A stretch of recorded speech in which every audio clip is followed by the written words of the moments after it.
Oi, pessoal. Bom dia. Como é que vocês estão? Tudo bem? Todo mundo se cuidando da Covid, todo mundo se protegendo na maneira do possível? Espero que sim.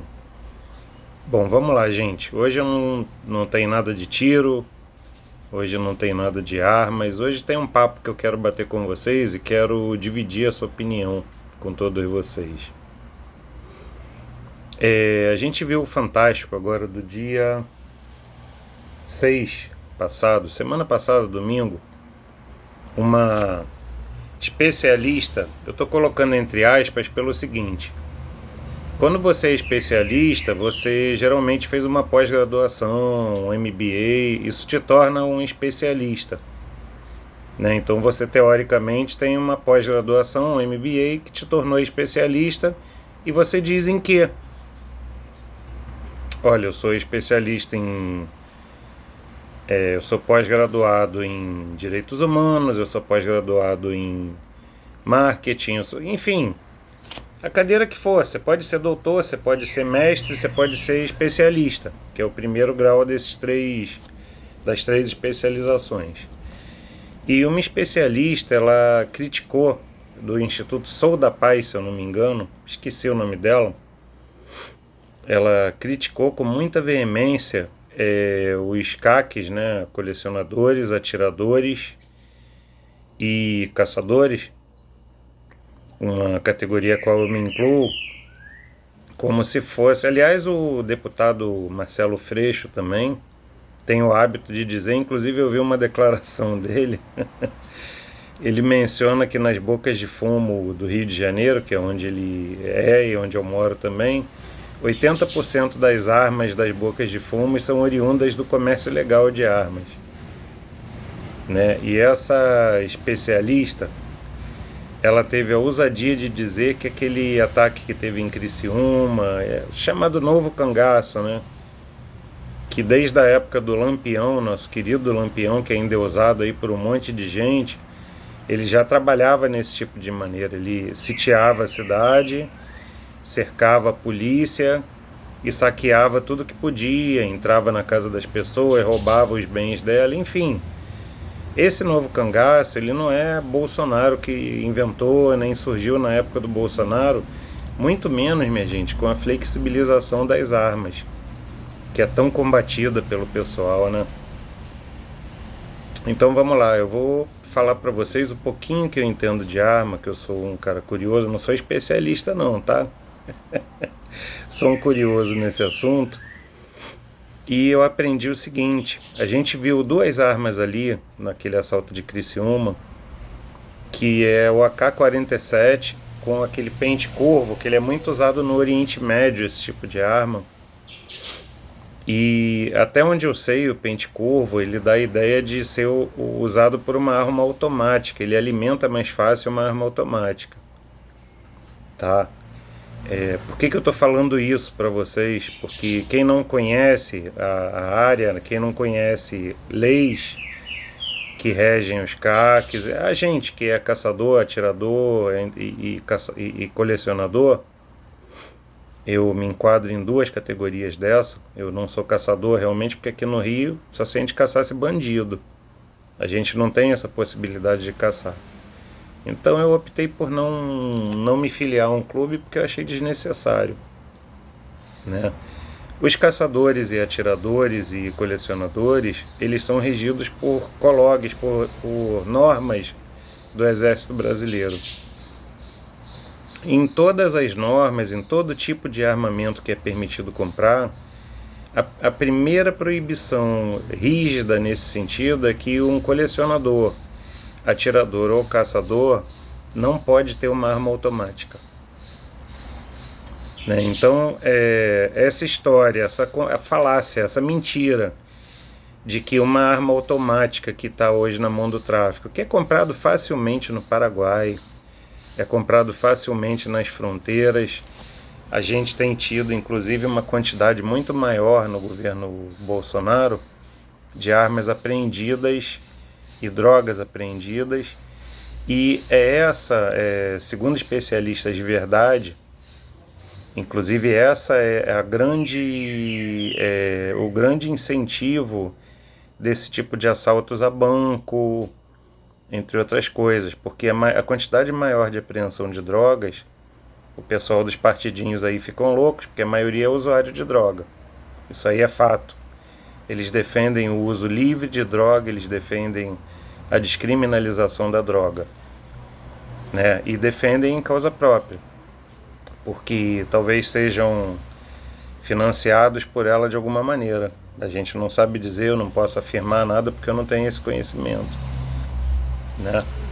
Mas o que se diz é que essa defesa não é puramente recreativa. É uma defesa que vai muito além, mas isso aí é problema de cada um. Eu acho que se tiver algum tipo de ligação, um dia a gente vai saber e vai descobrir. Espero em Deus que a gente descubra, né? Agora, a gente viu ali metralhadoras .50, Barrett e de outras marcas que são automáticas também, por si só, né? E eu não tenho ideia, pode ser que eu esteja errado, mas eu não tenho ideia de alguma .50 na mão de um colecionador ou atirador. Se alguém souber, se alguém já tem, por favor me corrija aí embaixo, né? Aliás, eu agradeço muito se vocês curtirem, compartilharem e opinarem, porque a ideia do canal é essa, é trocar informações. Eu não estou aqui querendo posar como dono da verdade, eu não estou aqui querendo posar como nada, eu só realmente acho que injustiças têm que ser sanadas. É muita sacanagem, poxa, uma emissora que tem um número ainda bastante relevante de espectadores, jogar os atiradores e colecionadores como marginais. Né? Dizer que a gente financia um tipo de tráfico ou um armamento que nitidamente ele vem das fronteiras aí. Né? Tem arma vindo pelo mar, pelo cais do porto, tem arma que vem pelas fronteiras secas, que são os caminhões, as estradas e carros, que tem adaptações aí, quem conhece sabe disso, né? Então, poxa, joga limpo, seja honesto, né? Não joga uma categoria que já sofre tanto. Poxa, quem sabe das leis que a gente passa para ter uma aquisição de uma arma, de uma pistolinha, desculpa, uma arma que a gente compre, a gente precisa implorar numa fila de virtual para agendar. Passou a fila virtual, você tem que esperar mais um mês, porque só no final do mês é que em 2 minutos abre uma solicitação de agendamento para o Exército. Porque é engraçado isso até. Na Polícia Federal você tem o processo todo online, mas no Exército, não sei por que cargas d'água, tem que ir lá, tem que levar papelzinho. Para vocês terem uma ideia, eu dei entrada agora num processo aqui na primeira RM, ali na central, e até hoje a informação que consta do meu processo, eu consegui dar entrada por milagre, tá? Porque eu entrei para fazer o agendamento e tinha cancelado. Eu entrei de novo, apareceu um horário lá, eu consegui marcar 2 dias depois. Tive que correr com o processo, montar o processo, enfim, consegui dar entrada. Mas até hoje, dia 11/12/2020, a informação que aparece no meu processo é recebido no balcão aguardando análise. Quer dizer, a gente está 2 semanas praticamente do dia que eu entreguei e ele está no lugar que eu entreguei para a menina lá, acho que era uma sargento, se eu não me engano, me atendeu até muito bem, verdade seja dita. Não posso falar do atendimento dela, é muito bom. Agora, é uma burocracia que a gente passa desnecessária, a meu ver. Porque se na polícia, se você é CAC e já tem a prerrogativa de ser atirador ou colecionador, isso já deveria ter sido facilitado há muito tempo. Porque você tem a prerrogativa legal de poder adquirir armas, a prerrogativa legal de poder adquirir munição e insumo para recarga, enfim, você tem essa prerrogativa legal contigo. Então, poxa, vamos desburocratizar isso. A gente sabe que essa esquerdalhada é contra tudo e todos, é contra qualquer tipo de coisa que tenha... eles gostam, na verdade, o exemplo deles de vida é Venezuela, é Cuba. Esse é o exemplo do cara da esquerda, né? A gente viu há pouco tempo o Guilherme Boulos, que foi candidato a prefeito da maior cidade do país, dizer que foi em Cuba e que foi muito bem tratado. Enfim, eles falam bem da Venezuela, queriam transformar o Brasil numa Cuba, numa Venezuela. Graças a Deus não conseguiram, porque cortaram a rédea deles, né? E o mais engraçado de tudo, a gente vê os caras endeusarem Cuba e Venezuela. Mas quando eles saem do Brasil por algum motivo, tem um ex-Big Brother aí, que eu não vou nem falar o nome dele, porque é um cara asqueroso, nojento, não por sua condição sexual, que não tem nada a ver, mas pela condição pessoal. É uma pessoa podre que cospe em outra, né? Um cara que passa e cospe em outra pessoa, ele é um lixo humano. E esses lixos humanos, quando saem do Brasil, fugidos praticamente, porque de tanta merda que fizeram, eles não vão para Cuba nem para Venezuela. Engraçado, né? Eles vão para a Europa, eles vão para Estados Unidos. Você não vê nenhum deles. Você gosta muito da França, né, que tem um pensamento mais ou menos parecido, mas que recentemente a polícia meteu a porrada nos baderneiros lá. Quer dizer, é um igual a eles, mas que raciocina, pensa, é diferente deles um pouco.